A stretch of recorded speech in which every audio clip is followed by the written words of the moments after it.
Bonjour, les amis. I am so thrilled to be back with you for season 2. I've been thinking about this for weeks now, and coming back to you for season 2 just coincides with the most magical time in Paris. I'm going to say that unequivocally, the most magical time in Paris, which is La Rentrée, the return. So this is my 20th year enjoying the Rentrée. And even though it's changed a bit over the years, it still has that familiar air to it. A wonderful, beautiful, familiar air. And I want to share with you 5 lessons that I've learned spending the rentrée in Paris. And the reason I want to share them with you is no matter where you are in the world, we can take and cherry pick these lessons for ourselves because I think they're quite precious. Now, lesson 1. Lesson 1 begins before the rentrée even arrives, and I'm going to call it la pause, the pause. If you visit Paris, let's say between July 15th and August 15th, you will see that the city is on pause. It's not broken, it's not stopped, it is just moving a bit slower. And I love that. It's moving slower because all of the Parisians, not all, it's a big generalization, most of the Parisians are out of town on their vacances. Why? Well, you've got a few reasons. One of which is we will have just celebrated our Fête Nationale on the 14th of July. And on August 15th, we have another big holiday. So if you plan smartly, you can maximize some of your holiday use. And speaking of holiday use, I do have people that ask the questions, why are those businesses closed? Well, I'll tell you why. One, most importantly, they respect their time away from work. There's that. And two, there's logistics. If you are a small business in this city dealing with labor laws where you have to give your team 5 weeks of paid vacation, it's difficult to manage that through the year if you have all of these people taking different vacations and you're a small team. So one of the things that has tended to happen over the years is late July and certainly August are times when businesses will close and all the staff will take a chunk of holiday. And that's perfectly acceptable too. But I don't want to talk about that. What I want to talk about is la pause and why it's so important. It's a time of rest for however long it is.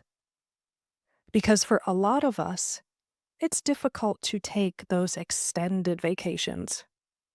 We may be the head of a household. Well, that work doesn't go away. Or you may be a business owner. And being out of the office doesn't mean your brain is tuned out. Or financially, maybe you just don't have the financial means, or you don't have the time to take all this time away. But we can, in our everyday, integrate little pauses that help to refresh us. If you'd like to learn more about those, check out my last Prompts from Paris newsletter. But what I really want to talk about is why the pause is so important. I want you to think about any object preparing for motion, if it's an athlete getting ready to leap, or swim, or jump. There's that split-second pause that helps to propel and boost them further and higher and faster and stronger. That's what a pause means to me. And that's where Paris is right now. Paris is in her pause. And come September, or what we call la rentrée, September has become synonymous with the rentrée. It's like the new year. It's like Paris is on reboot, ready to start again fresh. So your first lesson out of the rentrée, to have a very, very strong rentrée, we have to have the pause before. And you can steal those little pauses in many different ways. It doesn't require a 3-week visit to Paris. Number 2, the rentrée. Now, this date, why I love it even more, folks, it's so random. It's just plucked out of the air. Well, not so much, but it's here in September. September is like the new year, minus the cold nights, minus the short nights. It is Paris's new year. And that's the energy we want to go into the next part of the year with. So that's been a great lesson for me. The most important one that I want us to take away is we can choose that random date to restart our year whenever we want.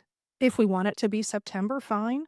If we want it to be the third week in April, let's go for it. But I love the spirit that we're just going to choose a date on the calendar and we're saying we're going to restart then. Because you know what? We have the right to whenever we want. And that is my second lesson of the rentrée.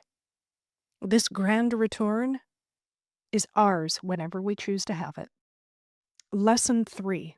You only need to walk by a Parisian terrace to see this in action. This is the time of connection. If you want to be frustrated, go to a French market the first Sunday in September. Everybody's going to be there, and you're going to wait in the longest line. Not because there's more people, but it's time to catch up. And I love that. This is the season of reconnecting. Terraces are swamped with people having a verre, a glass together. And what a wonderful set of energy it brings to this city. So, what's my lesson there? My lesson is that you can go months without connecting to people. And that happens to me. I can get so entrenched in a busy year that I'll look up and I'll realize I have not taken care of my relationships. And I feel ashamed and I feel embarrassed about trying to reconnect with people. But the rentrée is such a great reminder that so what about the absence? That just gives you a chance to come together and reconnect with what's happened in between. So if you need to set a little personal clock to say, this is my rentrée, and I'm going to go ahead and text message that person that I fell out of touch with, or I'm going to send an email, the best time to do so is now. So use that as your personal challenge to reconnect with people. And I'll tell you who my goddess is in this area. It's my friend Ashri. And I'll put a link to that in the show notes. Ashri is the hostess of the mostest. So when you reconnect with those people that you want to have back into your life, think about how to do so with grace and love and care. And I'm sure you'll be able to pick up right where you left off. Lesson 4. This is something I am continuing to practice. I'm continuing to learn from, and I'd love to get better about. With this time of year being La Rentrée, this also you'll find a shift in the culture calendar of the year ahead. And here in Paris and in France, I should say, there are calendars that run September to September. And it's not just school related, it's also a shift in programming that you tend to have here. So adults have those calendars. That's also their new year. That's when things start again. And the things that start again in particular that I love are, again, all the cultural programming. You'll see the museums are publishing their fall and spring programs. You'll see art boutiques doing the same. And my French friends consume culture rigorously. And that's something I need to do better at, and I'll tell you why. Because when I talk about stealing a little pause, where you take your mind elsewhere and you're able to refocus and refresh yourself, there's nothing better than culture and art and music. Now, don't get me wrong, I love reading, but this is different. This is immersive. This is interactive. This allows you to interact with the medium in front of you, whether it be vocal or whether it be paintings or whether it be sculpture. That's a different immersion. And just seeing that type of creativity is so inspiring to me. It allows me to ask different questions. It's a fun discussion with friends. It's certainly, if you want to have a good time at a French dinner table, you better be up on what's happening culturally in the city. So I think that's such a rich lesson. And that's lesson 4. Start to think about how you can consume the culture around you. And lesson 5, no surprise, it's back to school. It's back to school everywhere, even here in Paris. But what does that mean for us? When I think of back to school, I don't know about you, but this was such a magical time of year for me, probably more than the holidays. I mean, going to the store to pick out my utensils, I'm going to date myself, but choosing the Trapper Keeper was the most important thing I could do. That took care and attention. Choosing my pencils, still have an obsession with pencils. Choosing my notebooks, still have an obsession with notebooks and journals. I have a waiting room of them. But I loved that. There was just such an excitement and energy and enthusiasm to go into this new year. And I want us to carry that with us.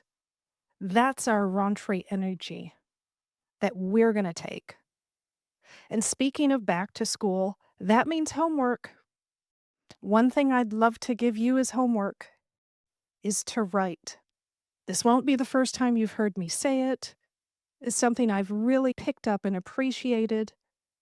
If you want to feel French and romantic, the French have got a reverence and a romantic love story with writers. They love them. They revere them. So put on your music, get your journal, get your pen, and I want to tell you why. This is your homework. To journal out your thoughts, to write your story. It's thanks to journaling that we're here today.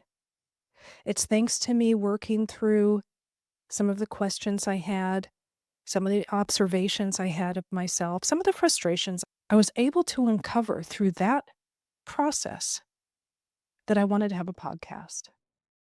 Even if just for myself, I may just be talking to myself. And you know what? That's okay because I needed a place to express myself. And it's thanks to writing that I uncovered that. It's also thanks to writing that you probably know, or if you don't, that I have a memoir. I never intended to write for my trade. And I want to say that carefully because we are all writers. I had just never imagined becoming an author. But it's thanks to writing that the magic of that process opened up to me. And again, we are all writers. It's school time to get into it. And if this makes you feel any better, I want you to know I don't have a writing practice. And when I would hear authors, again, people who do this for a living, when I would hear them talk about their writing practice, I would almost get hives. I would feel embarrassed. I'd feel that I was totally misrepresenting myself. How could I have a book and I don't have a writing practice? Well, you know what, poppycock? I don't have a writing practice. I just practice writing. And I do that over and over and over again until I have a page. So that's my homework for you.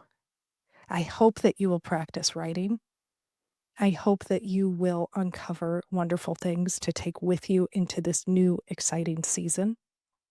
I hope you'll remind yourself that this new season of you can begin whenever you decide. So those are the things I want us to take into this rentrée season. I wish you a wonderful rentrée, and I can't wait to see you again. À bientôt, mes amis. Thank you for joining me on this episode of Generate Her. If something sparked your curiosity or took root in your imagination or helped you to see possibilities just a tad bit clearly, I'd love to hear about it. Don't forget you can always connect with me via my website, janebertch.com, or on Instagram. My handle is my name, @JaneBertch. And if you'd like to go deeper, don't forget to check out my newsletter, Prompts from Paris, my retreats here in the city, journal prompts, and more that you can find on my website.